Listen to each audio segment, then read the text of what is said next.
The most expensive thing in the world is trust, cheap people can afford. ये line scam 1992 के movie में हर्षद मेहता ने कहा था और ये लाइन आज की स्टोरी पे बहुत ही ज्यादा सूट बैठेगा। आज का स्टोरी है दो भाइयों का, अरम एंड मुराद। आज का स्टोरी है एक सफेद घोड़े का।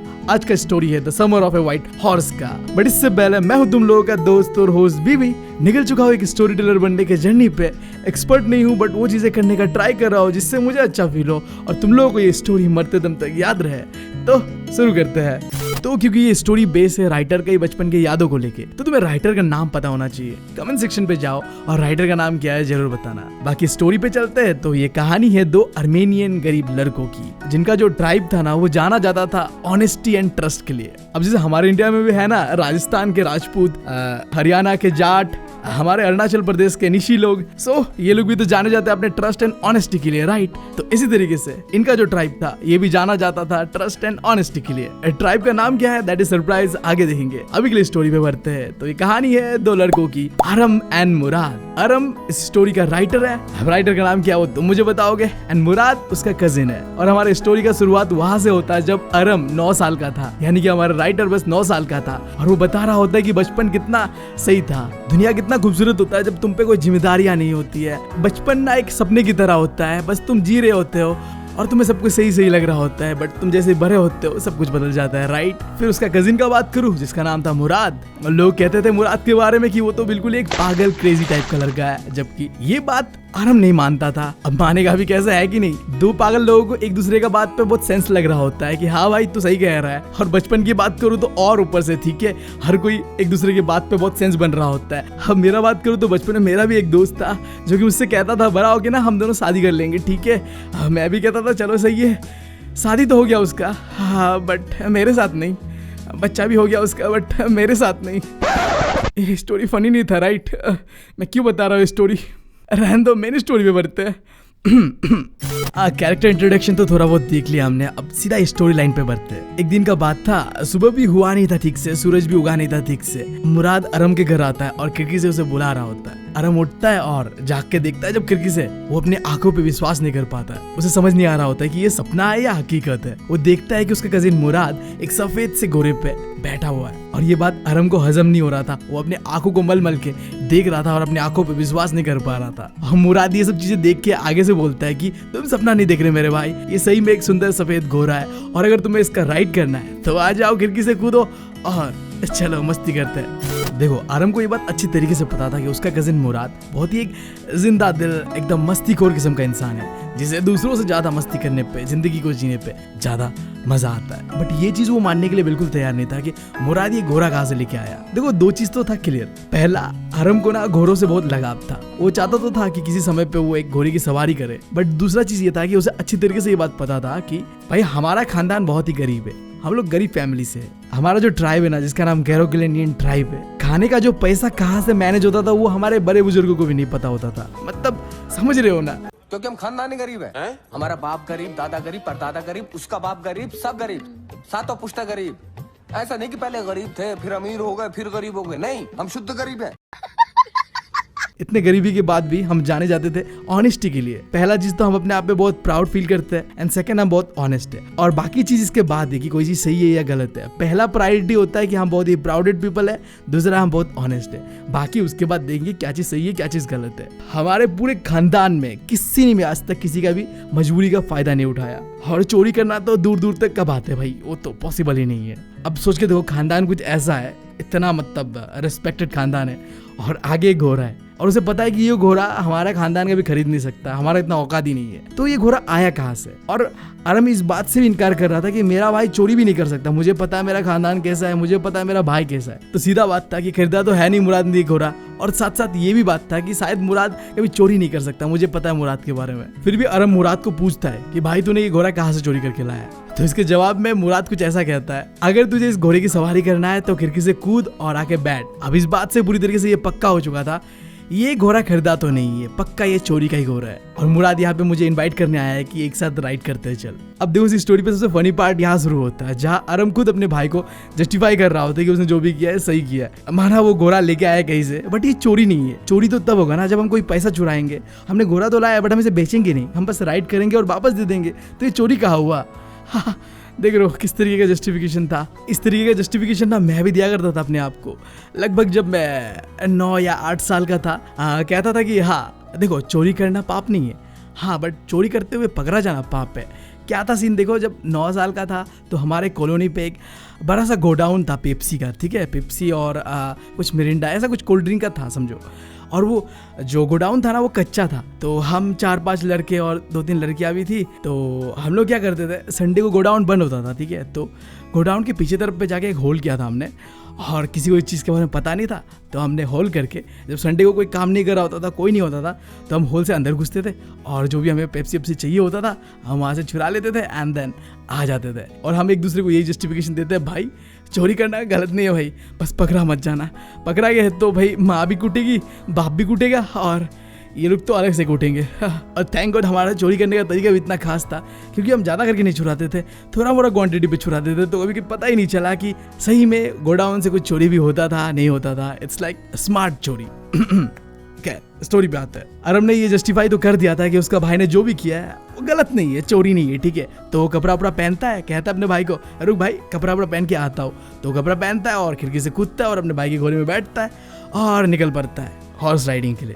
अब उस समय अरम और मुराद रहता था वॉलनट एवेन्यू टाउन के कोने पे। उनके घर के पीछे गांव के जो बगीचे होते हैं ना वो सब था, जहाँ wine yard, orchard, irrigation ditches and country side road था। अब बगीचे में यही होता है, ठीक है, वहाँ के बगीचे थे तो वहाँ पे जो अंगूर के पेड़ होता था, ऑर्चर्ड एक अलग तरह का फ्रूट है, फिर इरिगेशन डिचेस यानी कि नाला होता था बगीचों में होता है ना, और कंट्री साइड रोड यानी कि गांव के सड़क थे। घोड़े की सवारी करते हुए वो चल रहे थे और लगभग 3 मिनट से भी कम समय पे वो लोग वॉलनट एवेन्यू से आ चुके थे ऑलिव एवेन्यू पे। और ये जो हॉर्स राइडिंग था ना, ये मतलब अलग ही इंजॉयमेंट, एक अलग ही मस्ती दे रहा था। मतलब जो राइडिंग करते हुए हवा उनके मुंह पे आ रहा था ना, वो एक नए किस्म का हवा लग रहा था।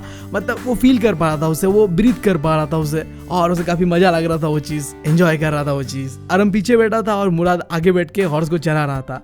पीछे बैठते हुए अरम ये मनी मन ये सोच रहा था कि मेरा कजिन मुराद ना अपने फैमिली में सबसे क्रेजीएस्ट मेंबर है। और देखो अभी ये पागलों की तरह गाना भी गा रहा है। आई एम सॉरी, गाना नहीं, मतलब चिल्ला ही रहा है, मतलब गाना थोड़ी कहेंगे इसे। अच्छा, गाना गाने से याद आया, मेरा सिस्टर भी ना बहुत ही अच्छा बाथरूम सिंगर है। उसका गाना भी ना बिल्कुल बाथरूम के बाहर से कुछ ऐसा ही सुनाई दे रहा होता है। सब के छुपाओ तुझे से लगाना है, प्यार मत तेरे हाथ से गुजर जाना है, इतना प्यार किसी से पहली बार आ रहा हो, ला ला ला ला ला ला ला ला।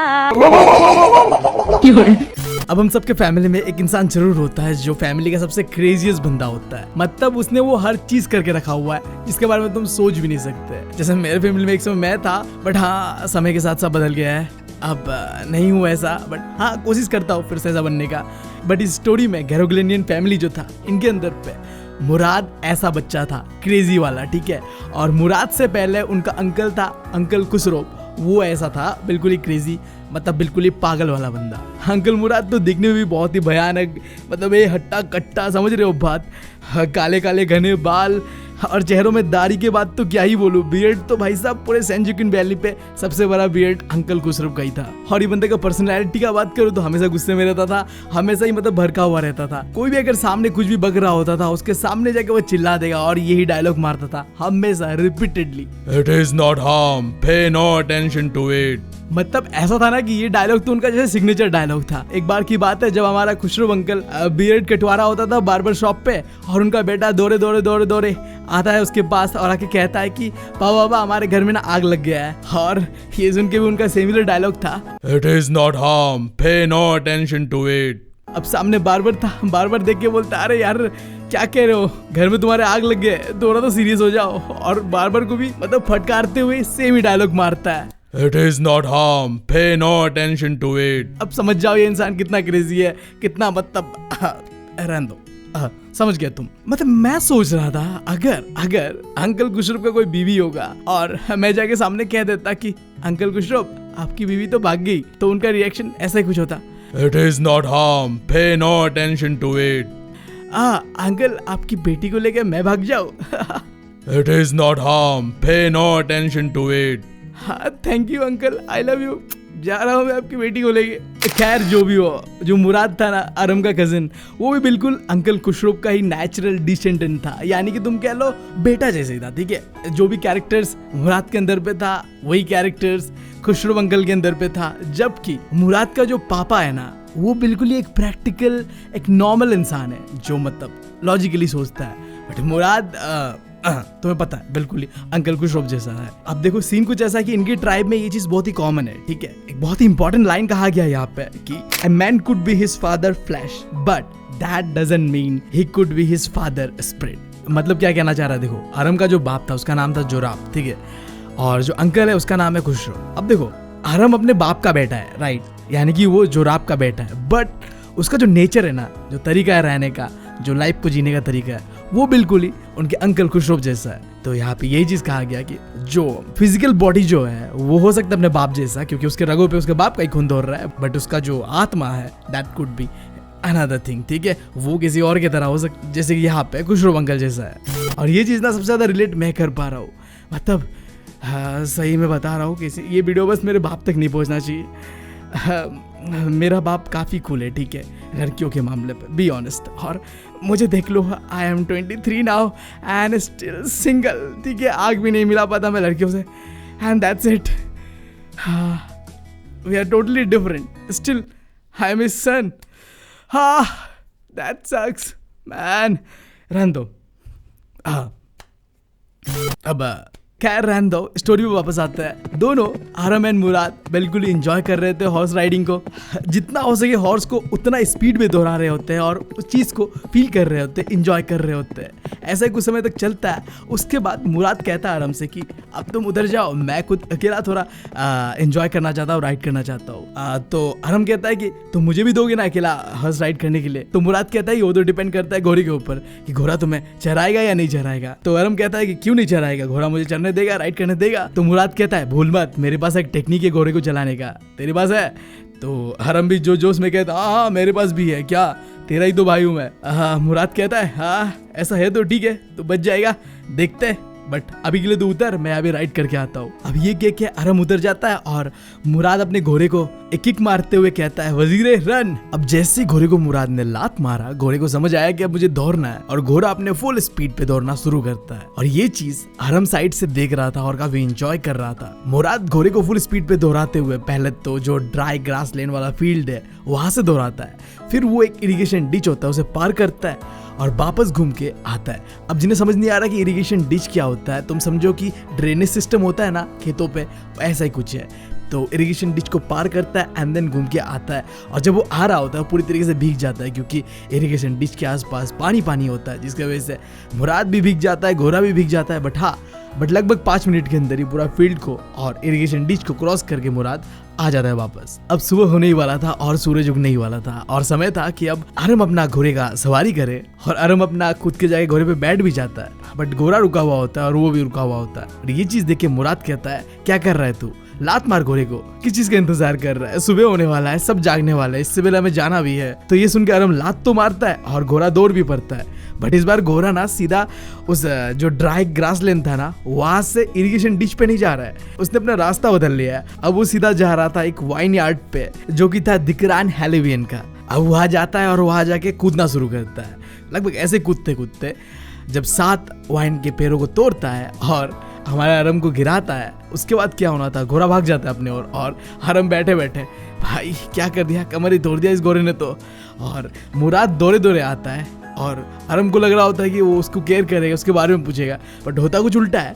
मुराद कहता है कि मैं तेरे बारे में फिक्र ही नहीं कर रहा, तेरे चक्कर पे घोड़ा भाग गया है, अब तू इस तरफ जा और मैं उस तरफ जाता हूँ और घोड़े को जैसे ही मिलता है तो घबराना मत, शांत रहना, घोड़े को पकड़ते रहना। अब कह के दोनों भाई निकल पड़ते हैं एक कोने पे घोड़े को ढूंढने के लिए और लगभग आधे घंटे के अंदर मुराद घोड़े को पकड़ के लेके आ भी जाता है। अब जैसे कि मैंने तुम्हें बताया कि सुबह होने ही वाला था, लोग उठने ही वाले थे, सूरज उगने ही वाला था। अब अगर ऐसे घोड़े लेके वो दौड़ते रहते फील्ड पे तो लोग देखते और पकड़ लेते और पूछते कि किसका घोड़ा है, क्या है, सीन है, एक सीन क्रिएट हो जाता, राइट। तो मुराद अरम को कहता है कि भाई घोड़े पे बैठ और अब हमें क्या करना पड़ेगा, या तो घोड़ा ये लौटा देना पड़ेगा या फिर इसे हमें कहीं छुपाना पड़ेगा ताकि हम कल आके फिर इसे लौटा दें। अब मुराद का शक्ल देख के बिल्कुल नहीं लग रहा था कि ये बंदा गोरे को लौटाने वाला है, तो पक्का ये था कि हाँ गोरे को ये छुपाने वाला है। तो अरम को ये चीज देख के ही पता चल चुका था मुराद का चेहरा कि ये बंदा ये गोरे को छुपाने वाला है, लौटाने नहीं वाला है। तो सीधा पूछता है कि कहाँ छुपाना है। तो मुराद कहता है कि मैं जानता हूँ एक जगह, वहां जाके छुपाएंगे। अब ये सुन के अरम पूछता है कि तुमने कितने दिनों से इस गोरे को ऐसे ही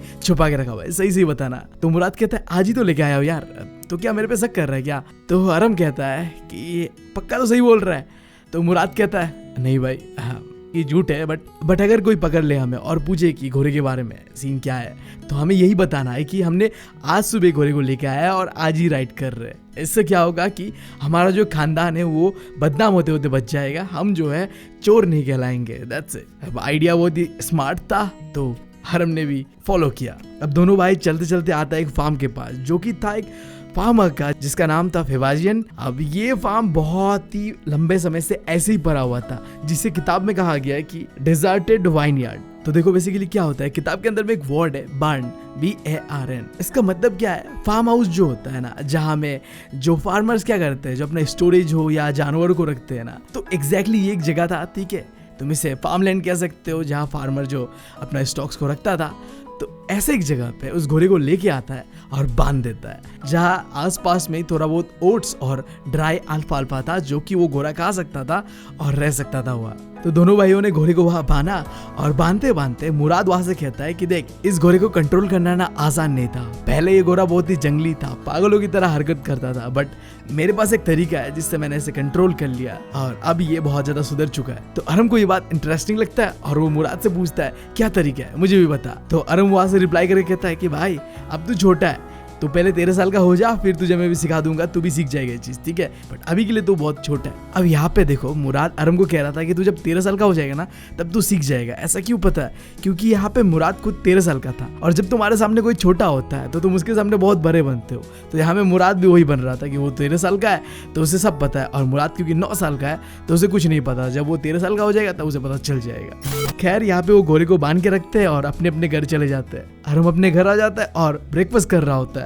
और उसी टाइम आता है अंकल खुशरो उनके घर चाय पानी पीने को। तो बैठता आके सिटिंग रूम पे और उसकी माँ उन्हें ऑफर करती है कॉफ़ी और सिगरेट, जो कि वो इंजॉय कर रहे होते हैं, फूक रहे होते हैं, ड्रिंक कर रहे होते हैं और अपने पुराने दिनों को, हसीन दिनों को याद कर रहे होते हैं। अब इस इंसान का हसीन दिन क्या ही होता होगा, मतलब गर्लफ्रेंड। इतना खरूश लोगों का गर्लफ्रेंड भी होता है क्या? नहीं होता भी होगा, मैं कैसे बता सकता हूँ। खैर जो भी हो, उसी समय आता है एक नया इंसान अरम के घर में। इंसान का नाम याद रखना जॉन बायरो। ये एक अर्सेरियन ट्राइब से था, ठीक है, और ये घर से बहुत ही दूर अकेला था। इस चक्कर में इसने आर्मेनियन भाषा सीख लिया था और यहाँ पे अब अरम के घर में आके अब अरम की माँ के साथ बातचीत करना शुरू करता है। तो अरम की माँ ने जॉन बायरो को सिगरेट एंड कॉफी ऑफर किया। तो जॉन बायरो अंकल खुशरो के बगल में बैठते हैं और वो भी सिगरेट और कॉफी को एंजॉय कर रहे होते हैं और एंजॉय करते करते उनके अंदर का जो दुख है वो उभर पड़ता है और वो बताता है क्या प्रॉब्लम में है, वो क्या फेस कर रहे हो। वो कहता है कि मेरा जो घोड़ा था वो 1 महीने पहले गायब हो चुका है, अब मुझे समझ नहीं आ रहा कि मुझे क्या करना चाहिए, मैं क्या करूँ। अब तुम्हें पता है कि अंकल खुशरो के सामने ऐसी बकचोदी करोगे तो अंकल खुशरो तो बस एक ही बात कहेंगे, राइट। अब वो कहते भी है It is not harm, pay no attention to it. घोड़ा ही तो गोया है, क्यों रो रहे हो, कौन सा तुम्हारा घर लूट गया है, जमीन लूट गया है, क्या है मतलब। तो जॉन बायरो अंकल आगे से कहता है कि तुम्हारे लिए होगा वो कोई भी ऐरा गहरा चीज, तुम तो शहर के अमीर आदमी हो, मेरे लिए ना वो सब कुछ था। अब तुम सोच के देखो, घोड़ा का इस्तेमाल करता था जॉन बायरो, घोड़ा गाड़ी होता है ना वहाँ पे, ठीक है। अब तुम सोचो बिना घोड़े का गाड़ी का क्या सेंस है भाई, सेंस ही नहीं है, राइट। तो वो पॉइंट तो सही कह रहा था, बट हमारा अंकल खुशरो तो पता है तुम्हें, चिल्ला के वही सेम चीज कहता है, It is not harm, pay no attention to it. अब इसके जवाब पे फिर जॉन बायरो कहता है कि देखो मैं 10 मील चल के आया हूँ इसी चक्कर पे, अगर घोड़ा होता तो मैं चल के नहीं आता। तो फिर अंकल खुशरो चिल्लाते हुए कहता है पैर तो है ना तुम्हारे पास, मतलब इस इंसान का अलग ही चल रहा है भाई। तो फिर आगे से जॉन बायरो कहता है पैर तो है बट पैर दुख भी तो रहा है, 10 माइल चल के आया हूँ। फिर हमेशा की तरह अंकल खुशरो वही कहता है जो उन्हें कहना है और वो कहेंगे कि It is not harm, pay no attention to it.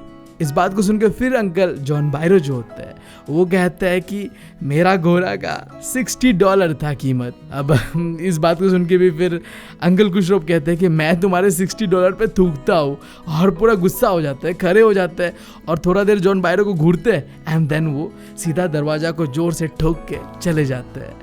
और यहाँ जो अरम की मम्मी थी वो समझा रही होती है जॉन बायरो को कि बंदा अच्छा है, बस थोड़ा दुखी है, दूर दूर रहता है, तो बुरा मत मानिएगा। और थोड़ा बहुत ये सब चीज़ें सुनने के बाद जॉन बायरो वो भी दुखी दुखी चला जाता है। क्या करेगा, और इतना सुना दिया अंकल खुशरोब ने, ठीक है। अब घर के अंदर में जो भी सीन क्रिएट हुआ था, एक कोने से अरम बैठ के खाते हुए देख रहा था। उसे ये बात समझ आया कि एक तो ये घोड़ा अंकल जॉन बायरो का है, और दूसरा ये हरामी मुराद 1 महीने से घोड़े को दोबारा एंजॉय कर रहा है। जैसे ही सब जाते हैं वो दौड़ते दौड़ते मुराद का पास जाता है, और उस समय मुराद एक पीस ट्री के नीचे बैठा हुआ था। उसके पास दौड़ते दौड़ते जाता है और देखता है कि मुराद एक घायल चिड़िया को ठीक कर रहा था जिसका नाम था रॉबिन। अब जाके बताता है क्या क्या सीन था। भाई क्या है ये घोड़ा पता है तेरे को किसका है? ये घोड़ा अंकल जॉन बायरो का है, और तू 1 महीने से इस घोड़े को एंजॉय कर रहा है और तूने मुझे बताया नहीं। और रुको, अब तुम्हें लग रहा होगा कि अब अरम जाके कहेगा मुराद को चल घोड़ा वापस कर देते। अंकल जॉन बायरो बहुत दुख पे है, मासूम है, दे देते। 1 महीना तो हो चुका है, बट होता एकदम इसका उल्टा है। हरम मुराद से कहता है देख, जब तक मैं ये घोड़ा चलाना सही से सीख नहीं जाता तब तक तू प्रॉमिस कर मुझे कि तू वापस नहीं करेगा इस घोड़े को। अब ये बात सुन के मुराद सीरियसली खड़ा होता है। क्या बात कर रहा है तू? तुझे घोड़े सीखने में लगभग 1 साल चाहिए होगा, और अगर हम 1 साल इस घोड़े को रखते हैं ना तो इससे हमारा नाम बर्बाद होगा, हमारा पूरा खानदान का नाम बर्बाद होगा, हम चोर कहलाएंगे, हम ऐसा कर नहीं सकते। और अब देखो तुम्हें फिर लग रहा हो कि मुराद तो कुछ अच्छा डिसीजन लेगा, वो तो समझदार बच्चा है, बट वो क्या कहता है एटलीस्ट हम ज़्यादा से ज़्यादा 6 महीना रख सकते हैं। देख रहे हो दोनों के दोनों आराम खोरे। ये कह के उसके हाथ में जो घायल चिड़िया था उसे उड़ाया। चिड़िया ने थोड़ा बहुत उड़ने की कोशिश किया, अपना पूरा ताकत लगाया एंड देन वो उड़ गया। अब उस दिन के बाद से हर रोज सूरज उगने से पहले जब सब सो रहे होते हैं, अरम और मुराद उस घोड़े को फार्म हाउस से लेके आते हैं। यहाँ फार्म हाउस को क्या कहा गया है मैंने पहले बताया, बार्क। सुबह सुबह आते घोड़े को लेके एंड वो राइड करते हैं एंड वापस लेके जाके छुपा देते हैं। ऐसे ही चलता है 2 हफ्ते तक। फिर एक दिन ऐसा आता है जब अरम और मुराद घोड़े को लेके बार्क तक जा रहे होते हैं ना, यानी कि वो फार्म हाउस तक जा रहे होते हैं। उस समय उनका मुलाकात होता है जॉन बायरो से, और जॉन बायरो उस घोड़े को देख के पहचान जाता है कि ये घोड़ा मेरा है। तो सबसे पहले तो वो घोड़े के पास जाता है और मुराद आगे से कहता है कि गुड मॉर्निंग अंकल। जॉन बायरो भी आगे से कहता है गुड मॉर्निंग मेरे दोस्तों के बेटे, और कहता है क्या नाम है इस घोड़े का। तो देखो यहाँ पे अरम तो बहुत डरा हुआ था, घबराया हुआ था कि क्या होगा आगे, अब तो हमारा चोरी पकड़ा जाएगा। बट मुराद कॉन्फिडेंट था, वो आगे से सीधा कहता है इस घोड़े का नाम है माई हार्ट। आर्मेनियन लैंग्वेज में, आर्मेनियन भाषा में जो भी ट्रांसलेशन होगा माई हार्ट का वही है, बट यहाँ में तुम इतना समझ लो कि इंग्लिश में उसका जो ट्रांसलेशन है वो है माई हार्ट। तो फिर जॉन बायरो कहता है नाम सुनते ही, जैसा सुंदर नाम है ना वैसे सुंदर तुम्हारा घोड़ा है, क्या मैं ऐसे थोड़ा क्लोज से देख सकता हूँ? क्योंकि मुझे ये लग रहा है कि मेरा घोड़ा जो कुछ हफ्ते पहले चोरी हुआ है ये वही घोड़ा है। तो मुराद बिल्कुल ही नहीं डरते हुए कहता है कि हाँ देख लीजिए। तो जॉन बायरो ध्यान से उसके दांतों को देखता है, अंदर कुरेद के देखता है एंड देन वो फाइनली कंफर्म होता है कि ये घोड़ा मेरा ही है, पक्का ये 100% है।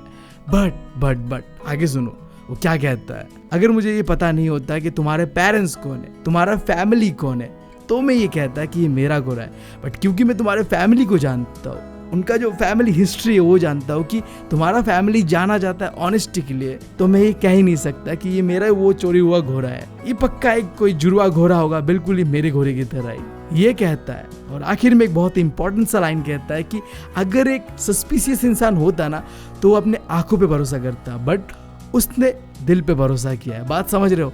इनडायरेक्टली रियलाइजेशन कराया दोनों बच्चों को कि भाई तूने चोरी किया है, बट उन्हें डराया नहीं, उन्हें ब्लेम नहीं किया, उन्हें जताया कि भाई तू गलत कर रहा है, तुम्हें ये चीज़ नहीं करना चाहिए, तुम इससे अपने फैमिली का नाम बदनाम कर रहे हो। और ये कह के जॉन बायरो गुड बाय कहता है और चला जाता है। अब ये जो गहरा बात डीप डिटेल में जो बताया था जॉन बायरो ने दोनों ही लड़कों को, हरम और मुराद को समझ में आता है कि इनडायरेक्टली भाई ने हमें बेइज्जती करके गया है कि हमने चोरी किया है, स्टिल उसने हमें बदनाम नहीं किया है क्योंकि वो हमारा फैमिली का नाम खराब नहीं करना चाहता था, क्योंकि हमारा फैमिली जाना जाता है ट्रस्ट के लिए, ऑनेस्टी के लिए।